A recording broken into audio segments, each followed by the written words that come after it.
Selamat pagi anak-anak semuanya. Bagaimana kabar kalian?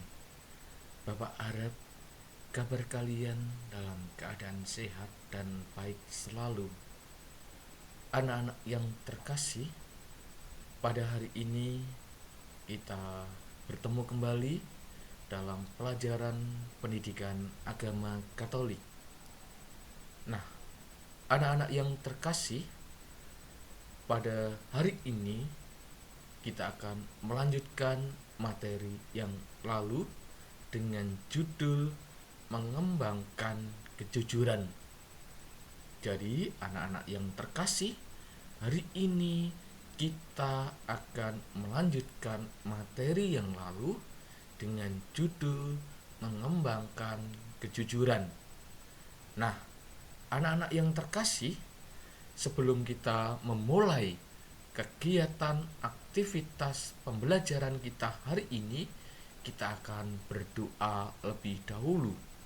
Maka mari kita siapkan hati dan pikiran kita agar Tuhan senantiasa membimbing, menyertai, mendampingi dalam kegiatan pembelajaran kita hari ini.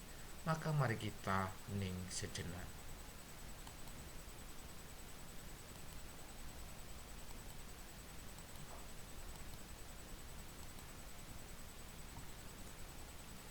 Dalam nama Bapa dan Putra dan Roh Kudus. Amin. Allah yang Maha Adil, ajarlah kami untuk dapat memahami makna kejujuran, sehingga kami dapat bertindak jujur dalam kehidupan kami, seperti Engkau sendiri yang senantiasa menyatakan kebenaran. Demi Kristus Tuhan dan Juru Selamat kami. Amin. Santo Fransiskus Xaverius, doakanlah kami. Amin. Dalam nama Bapa, Putra, dan Roh Kudus. Amin.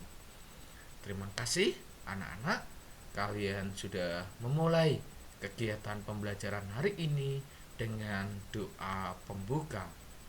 Nah, anak-anak yang terkasih, pada pertemuan minggu yang lalu kita sudah belajar dari sebuah cerita tentang mengembalikan milik orang lain.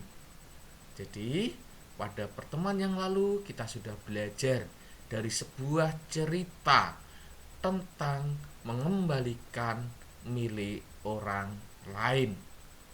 Nah, hari ini kita akan mencoba melihat dari ajaran gereja tentang dari kitab suci. Ya, hari ini kita belajar dari teks kitab suci. Ya, dari mana? Dari Kisah Para Rasul bab 5 ayat 1 sampai dengan ayat 11. Ya, dari apa? Tentang Ananias dan Safira. Nah, Bapak bacakan, kalian menyimaknya. Ada seorang lain yang bernama Ananias. Ia beserta istrinya Safira menjual sebidang tanah. Dengan setahu istrinya, ia menahan sebagian dari hasil penjualan itu, dan sebagian lain dibawa dan diletakkan di depan kaki rasul-rasul. Tetapi Petrus berkata, Ananias, mengapa hatimu dikuasai iblis, sehingga engkau mendustai Roh Kudus dan menahan sebagian dari hasil penjualan tanah itu? Selama tanah itu tidak dijual, bukankah itu tetap kepunyaanmu? Dan setelah dijual, bukankah hasilnya itu tetap dalam kuasamu? Mengapa engkau merencanakan perbuatan itu dalam hatimu? Engkau bukan mendustai manusia, tetapi mendustai Allah.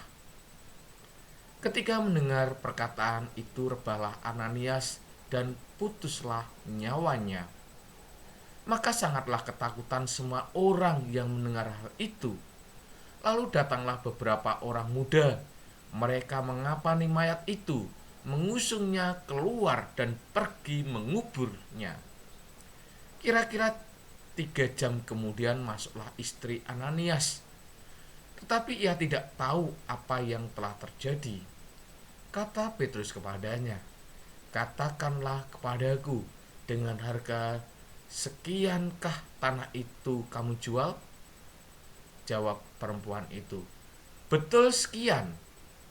Kata Petrus, "Mengapa kamu berdua sepakat untuk mencobai roh Tuhan? Lihatlah, orang-orang yang baru mengubur suamimu berdiri di depan pintu, dan mereka akan mengusung engkau juga keluar." Lalu rebahlah perempuan itu seketika itu juga di depan kaki Petrus, dan putuslah nyawanya. Ketika orang-orang muda itu masuk, mereka mendapati dia sudah mati.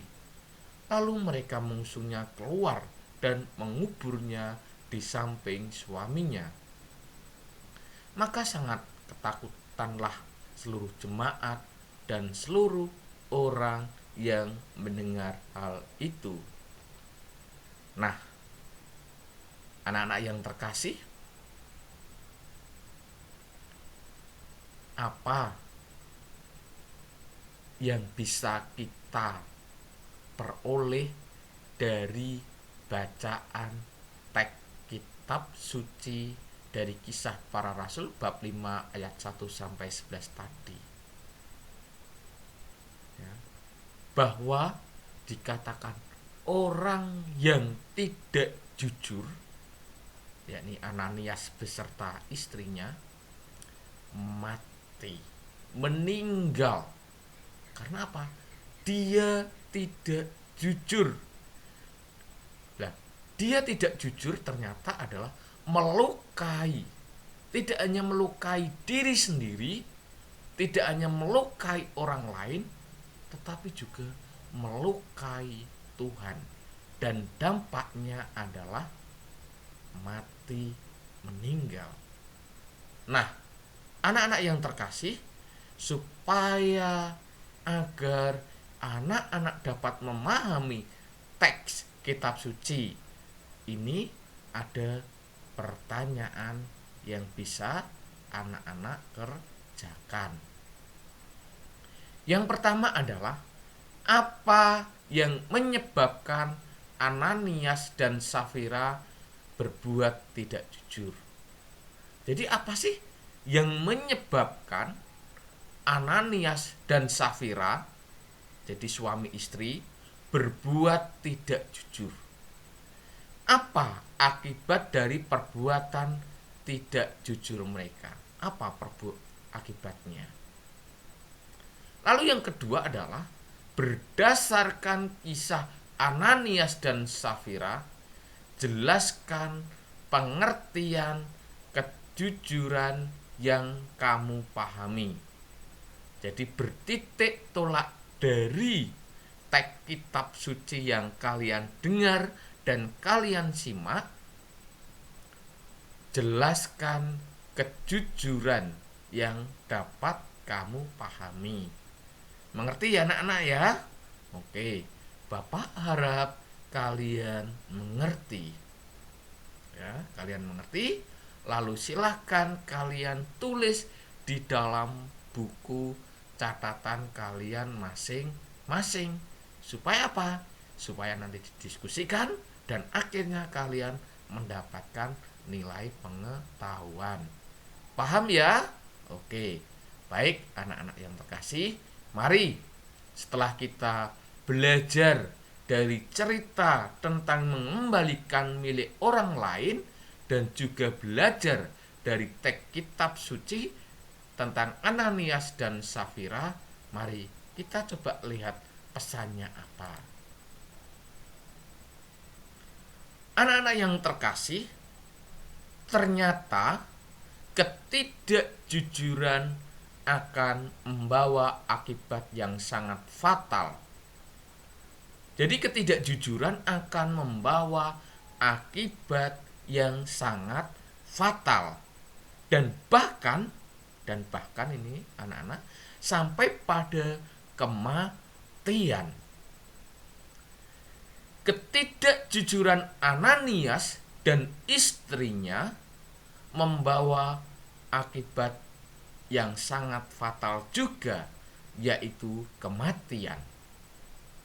Nah, dari kisah cerita tersebut kita dapat belajar anak-anak ya, bahwa ketidakjujuran bukan hanya mendustai diri sendiri dan orang lain, ya kan? Ini. Jadi, ketidakjujuran bukan hanya mendustai diri sendiri, orang lain, tetapi juga mendustai Allah. Ya. Sikap tidak jujur merusak hubungan dengan orang lain dan dengan Allah. Ya kan? Orang yang tidak jujur berarti, ya kan? Orang yang tidak jujur berarti orang yang telah dirasuki oleh iblis. Menurut bacaan tadi adalah orang yang tidak jujur berarti orang yang telah dirasuki oleh iblis. Ia tidak melaksanakan kehendak Allah, melainkan kemauan iblis. Maka anak-anak yang terkasih, ya,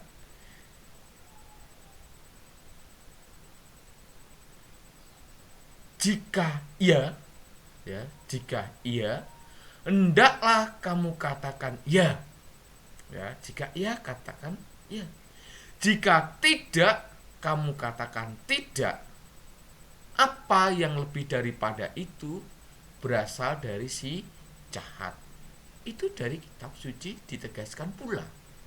Lah, di dalam khotbah di bukit, Yesus menuntut para muridnya untuk senantiasa berani bertindak jujur. Ya. Jadi di dalam khotbah di bukit, Yesus menuntut para muridnya untuk senantiasa berani bertindak jujur. Dari mana? Dari Matius bab 5 ayat 37 dikatakan, ya, jika iya, hendaklah kamu katakan ya. Jika tidak, kamu katakan tidak. Apa yang lebih daripada itu berasal dari si jahat. Yesus menuntut setiap kita, setiap orang untuk senantiasa dan bertindak jujur. Nah, itu anak-anak pesan dari materi yang kita bahas dengan judul mengembangkan kejujuran. Ya kan? Pesannya itu. Nah, maka anak-anak yang terkasih, untuk mengakhiri kegiatan pembelajaran hari ini, mari kita hening sejenak, kita akan refleksi. Ya, kita akan refleksi agar materi yang kita sudah pelajari bermanfaat bagi kita untuk mengembangkan kejujuran dalam hidup kita sehari-hari.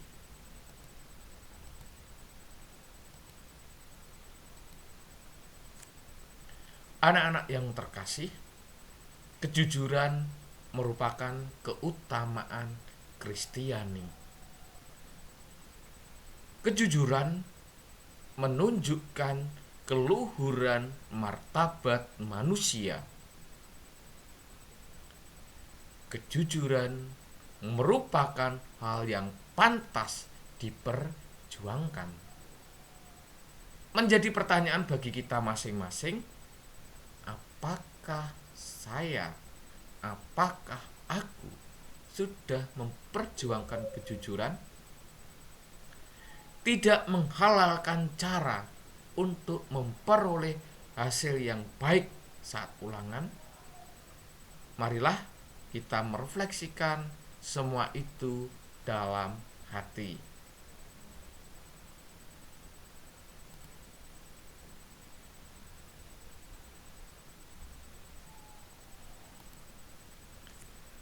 Nah, anak-anak yang terkasih, Setelah kita mencoba melihat kembali dalam diri kita masing-masing, ada tugas keterampilan, yakni membuat doa, membuat doa dengan tema perjuangan menegakkan kejujuran. Jadi membuat doa dengan tema perjuangan menegakkan kejujuran sesuai dengan agama kalian masing-masing. Silakan kalian tulis di dalam buku catatan kalian dan dihiasi, diwarnai, supaya indah dan mendapat nilai keterampilan secara maksimal. Nah, anak-anak yang terkasih, untuk mengakhiri kegiatan pembelajaran kita hari ini, kita akan doa penutup. Maka mari kita siapkan hati dan pikiran kita untuk berdoa kembali. Dalam nama Bapa dan Putra dan Roh Kudus. Amin. Ya Bapa yang Maha Kasih, Engkau senantiasa mengajarkan kepada kami untuk berbuat dan bertindak jujur. Semoga kami dapat mewujudkan dalam kehidupan kami sehari-hari. Demi Kristus, Tuhan dan pengantara kami. Amin. Santo Fransiskus Xaverius, doakanlah kami. Amin. Dalam nama Bapa, Putra, dan Roh Kudus. Amin. Terima kasih anak-anak, kalian telah sungguh-sungguh mengikuti pembelajaran. Silahkan kirim foto kegiatan yang sudah Anda kerjakan, lewat WA ataupun juga lewat Classroom. Tetap semangat, jaga kesehatan. Tuhan memberkati kalian semua. Amin.